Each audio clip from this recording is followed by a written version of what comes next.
Selamat datang dan selamat berjumpa kembali dengan saya Inengah Kertabesung, kembali menyajikan pembelajaran jarak jauh di Universitas Udayana pada mata kuliah Ilmu Kealaman Dasar dengan topik Keanekaragaman Makhluk Hidup. Keanekaragaman makhluk hidup sering juga kita dengar dengan keanekaragaman hayati. Juga sering juga kita dengar dengan ragam hayati, ataukah mungkin biodiversitas, ataukah biodiversity. Tetapi semua yang dimaksud adalah maknanya sama, yaitu sejumlah variasi yang ada pada makhluk hidup, baik variasinya pada tingkat gen maupun variasinya pada tingkat jenis atau spesies dan ekosistem yang hidup di dalam suatu lingkungan tertentu. Jadi variasi ini bisa terjadi pada yang paling kecil itu pada gen, kemudian pada yang lebih besar itu pada tingkat spesies atau pada tingkat jenis, dan lebih besar lagi pada tingkat sistem. Keragaman dalam tingkat gen. Bahwa yang dimaksud dengan keragaman pada tingkat gen, ini gennya bervariasi. Pada satu spesies, gennya bervariasi. Misalnya spesies sapi.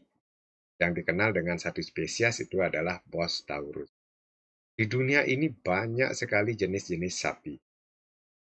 Jadi dalam Bos taurus itu ada dikenal dengan Aberdeen Angus, Holstein Friesian, kemudian Hereford, ada Simmental, ada Limousin, ada Belgian Blue, ada Ungol, ada Kasena, kemudian ada Brahman. Ini adalah sapi-sapi impor yang didatangkan dari luar ke Indonesia. Ya, mungkin satu sapi yang belum kita kenal adalah Kasena. Nah, di samping sapi-sapi ini juga lebih banyak ada di dunia. Masih banyak lagi ada. Nah, khusus untuk sapi asli Indonesia, itu juga ada. Ada sekitar 7 jenis sapi di Indonesia, yang salah satunya itu adalah sapi Bali. Kemudian ada sapi Madura, ada juga sapi Aceh. Ini merupakan variasi-variasi yang terjadi dalam gen. Jadi dalam satu spesies itu ada berbagai variasi gen, padahal hanya satu sapi. Jadi itulah yang dikatakan sebagai keanekaragaman pada tingkat gen. Di sini juga kita lihat Belgian Blue yang ototnya sangat kelihatan sekali. Juga ada yang lebih dikenal dengan sapi dengan daging sangat lunak, Wagyu. Itu juga termasuk dalam perbedaan dalam tingkat gen. Masih tergabung dalam satu spesies, yaitu spesies Bos taurus. Pada perbedaan yang lebih besar, nah Bos taurus atau bangsa sapi itu punya kekerabatan. Itu ada spesies yang lain masih dalam satu keluarga sapi, atau dalam genus Bos. Dalam genus Bos, spesiesnya beragam. Ada Bos frontalis, ada Bos gaurus, ada Bos brunnian, ada Bos mutus, ada Bos indicus atau Cebu, kemudian Bos japanicus. Ini banteng, mungkin yang berasal dari Jawa sudah terbiasa dengar kata banteng, jadi sapi liar yang ada di hutan. Kemudian ada Bos saupei, dan yang terakhir Bos taurus. Ini adalah bangsa sapi. Nah, bangsa sapi itu terdiri dari berbagai spesies. Inilah beragam spesies dalam satu bangsa sapi atau dalam satu genus Bos. Kemudian keragaman yang lebih besar kita lihat pada tingkat ekosistem. Keanekaragaman juga terjadi pada ekosistem. Ekosistem itu sangat beragam tergantung dari tempat hidupnya, tempat habitatnya. Misalnya ekosistem yang ada di padang rumput. Tentu nanti berbeda dengan ekosistem yang berada di hutan bakau. Yang di hutan rumput mungkin akan kelihatan banyak ada rumput, kemudian ada banyak sapi, kadang mungkin banyak domba, banyak kambing, kemudian hewan melata, hewan reptil seperti ular, dan lain sebagainya. Tentu akan berbeda dengan hutan bakau. Di sana banyak kepiting, kemudian banyak kerang, dan lain sebagainya. Nah, beda juga dengan ekosistem yang ada di danau, ataukah juga ekosistem yang ada di lautan. Jadi di dalam ekosistem, satu dengan ekosistem yang lain, juga terjadi keanekaragaman yang berbeda. Jadi tidak sama. Di dunia ini banyak sekali kita temukan makhluk hidup. Mungkin jumlahnya mencapai miliaran. Banyak, sangat beragam. Dan semakin hari, semakin banyak yang ditemukan makhluk-makhluk baru yang sebelumnya tidak teridentifikasi. Dengan demikian, semakin hari, semakin banyak yang kita temukan. Nah, dengan demikian tentu kalau tidak dilakukan penggolongan, tentu akan sulit mengklasifikasikan. Dengan demikian, di antara makhluk hidup itu pasti punya kesamaan. Kesamaan-kesamaan secara umum, secara general. Nah, dengan demikian, berdasarkan atas kesamaan-kesamaan tersebut, maka digolongkan atau diklasifikasikan.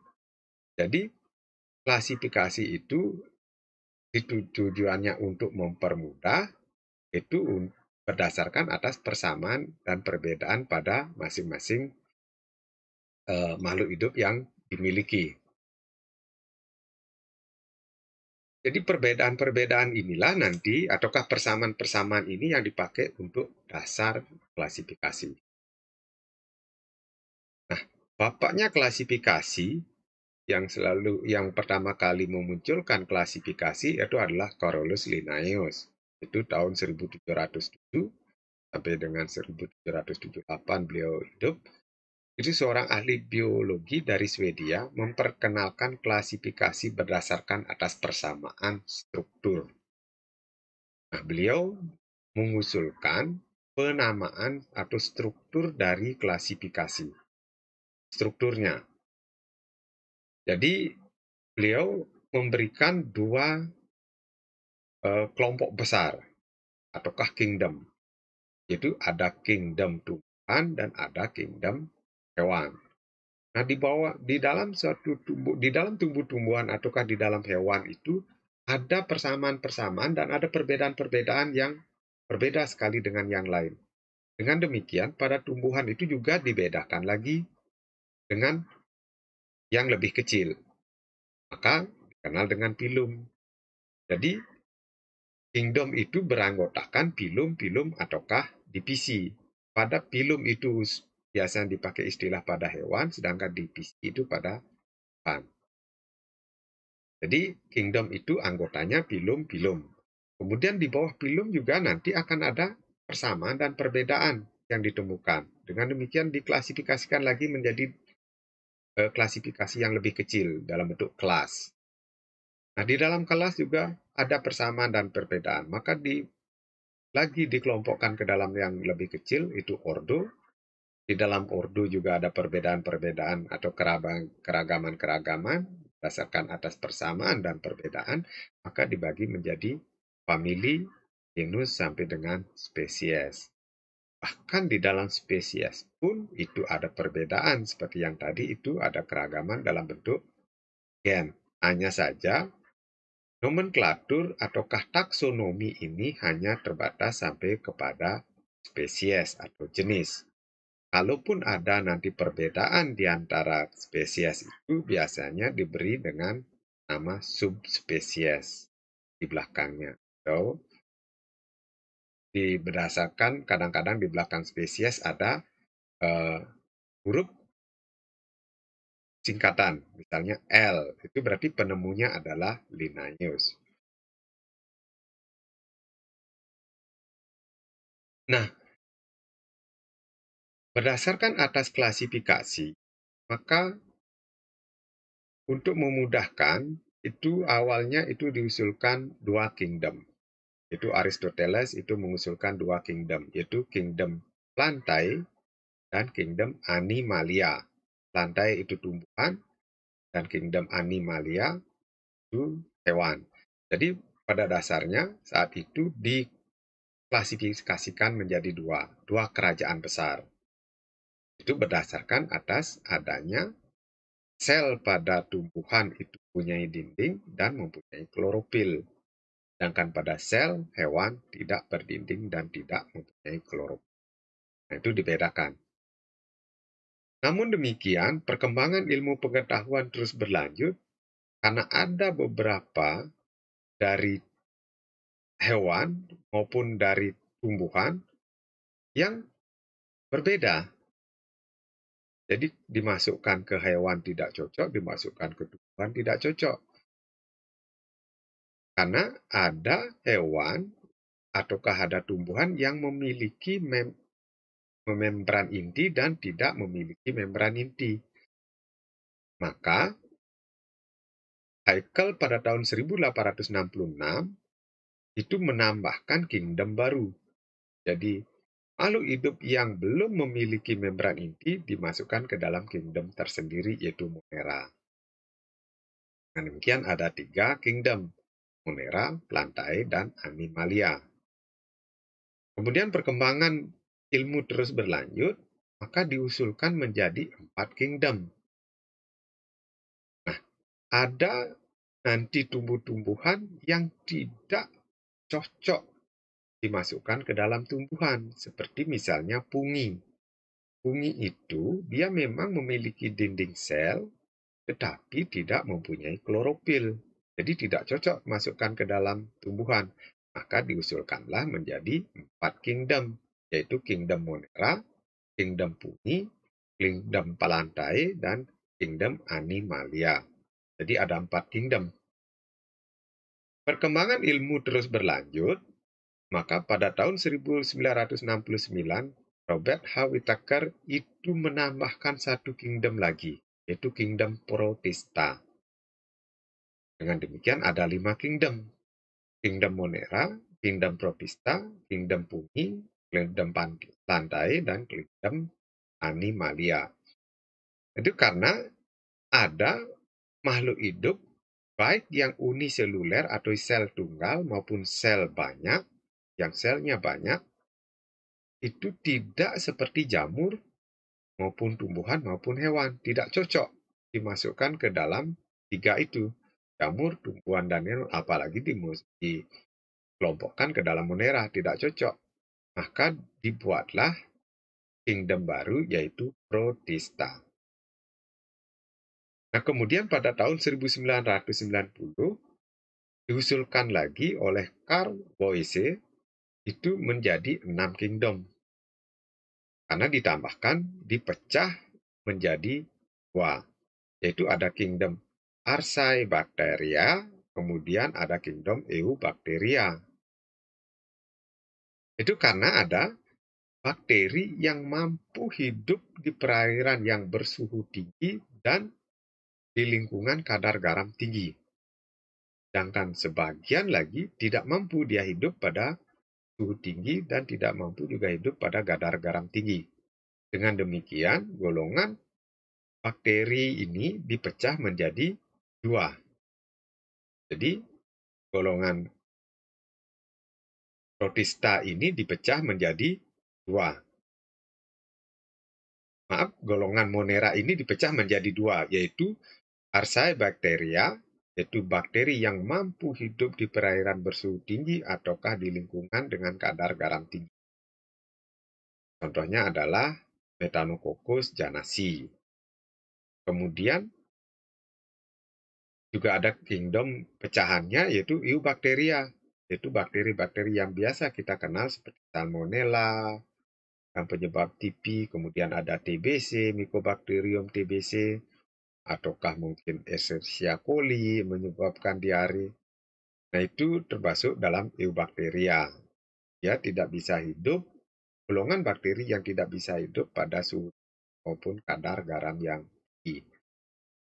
Kemudian juga ada kingdom Protista, tetap Protista itu golongan Protozoa ataukah golongan ganggang. Kemudian ada golongan ada kingdom pungi, Contohnya itu adalah Saccharomyces cerevisiae yang biasa digunakan orang sebagai ragi pada pembuatan bir ataukah pada pembuatan anggur. Kemudian ada kingdom Plantae, yaitu berbagai jenis tumbuhan, dan kingdom Animale atau Animalia, itu berbagai jenis hewan. Nah, itulah pengelompokan-pengelompokan kingdom-kingdom. Tentu di bawah kingdom seperti famili, ordo, genus terus berkembang sesuai dengan persamaan dan perbedaan. Kadang-kadang ada beberapa genus yang bertambah, kemudian ada juga yang berkurang sesuai dengan penemuan-penemuan terakhir berdasarkan atas persamaan kedekatan atau keeratan di antara mereka. Semakin erat maka dikelompokkan menjadi satu. Semakin jauh persamaannya maka akan dipisahkan menjadi kelompok yang baru.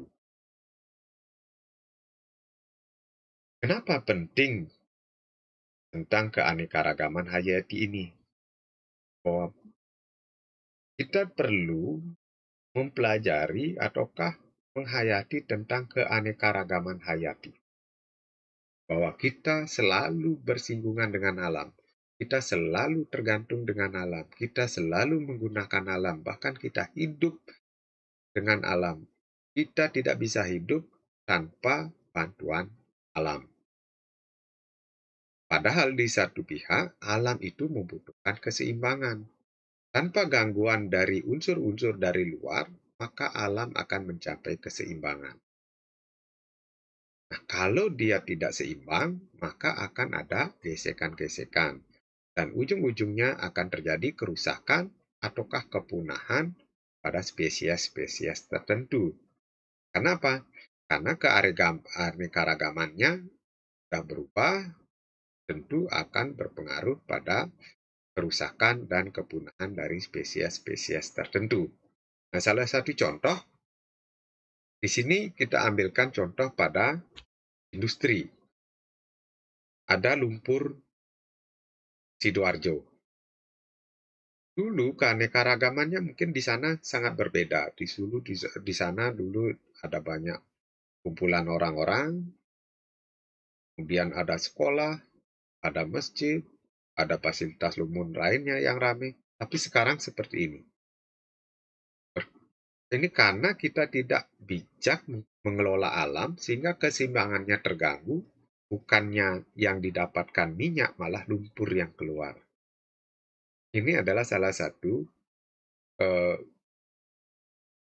ulah manusia dalam mengelola alam secara tidak bijak, sehingga keanekaragaman hayati yang ada di sana berubah drastis. Dulunya kumpulan dari orang-orang ada di sana, kemudian sekarang tidak ada orang lagi, yang ada hanya.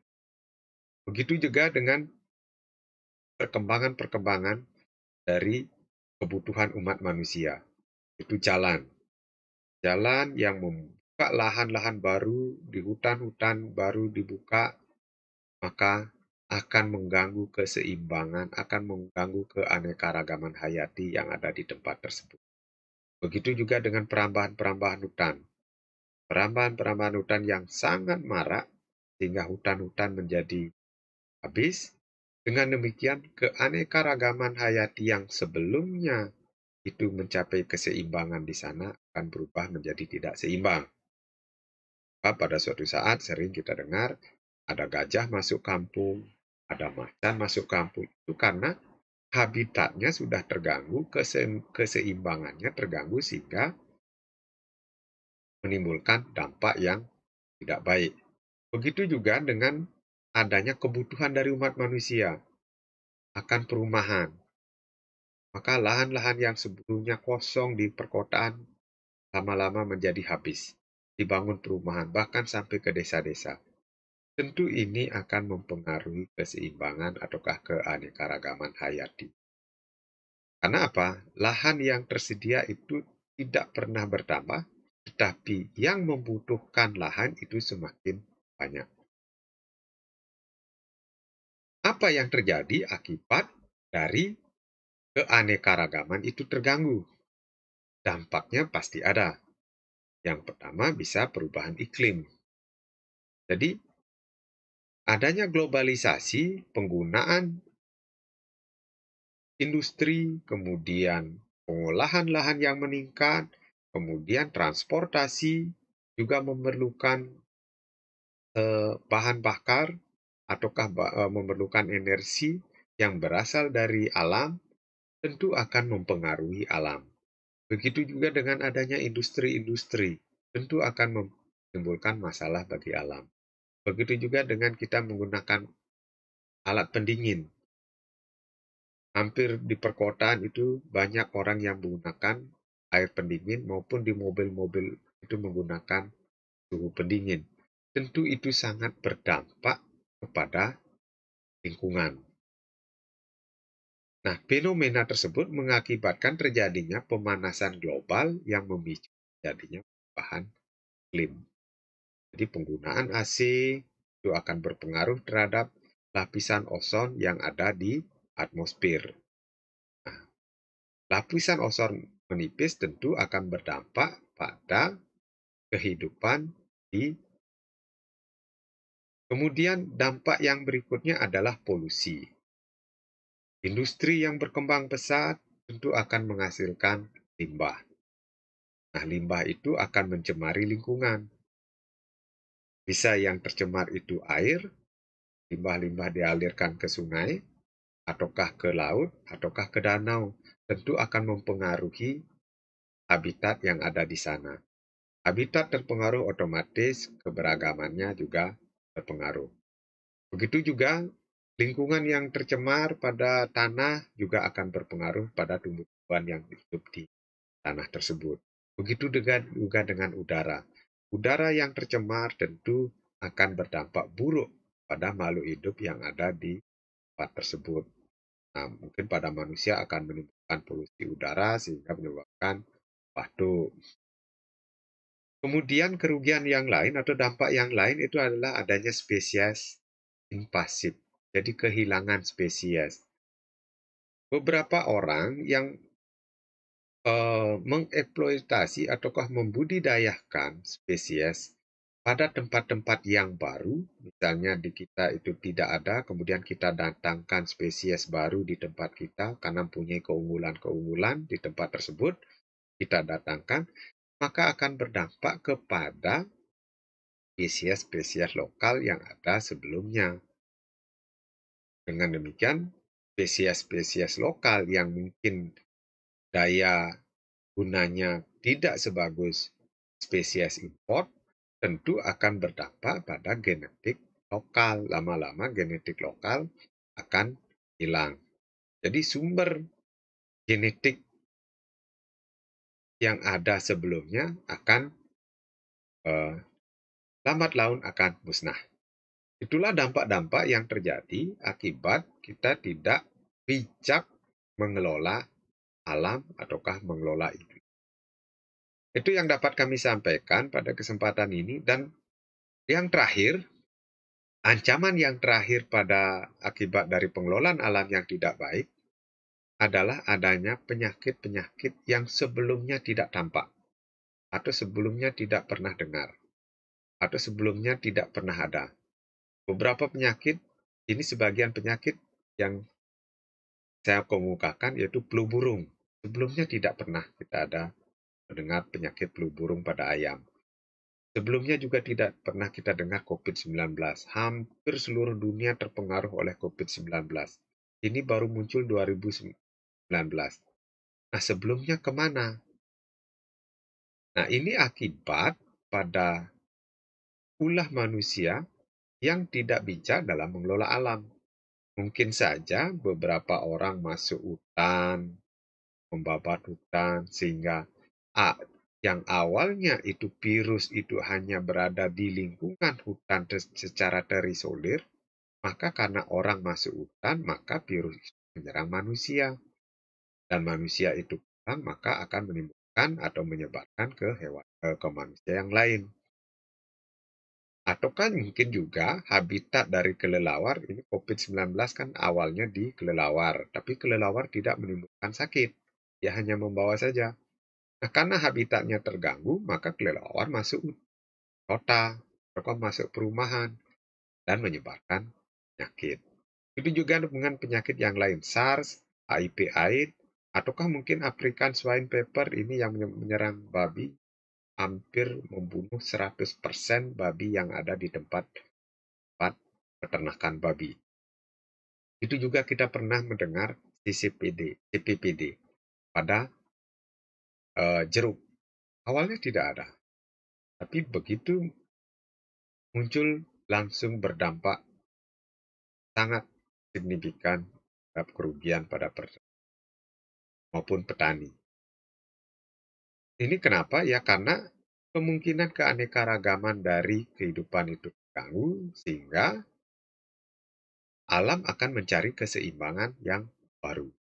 Nah, demikian yang dapat kami sampaikan tentang eh, keanekaragaman makhluk hidup. Dan jika tertarik dengan materi yang lain, silahkan disimak pada channel ini pada metode perkuliahan jarak jauh ilmu kealaman dasar. Semoga apa yang kami sampaikan ada manfaatnya dan bisa menambah wawasan bagi para mahasiswa. Terima kasih.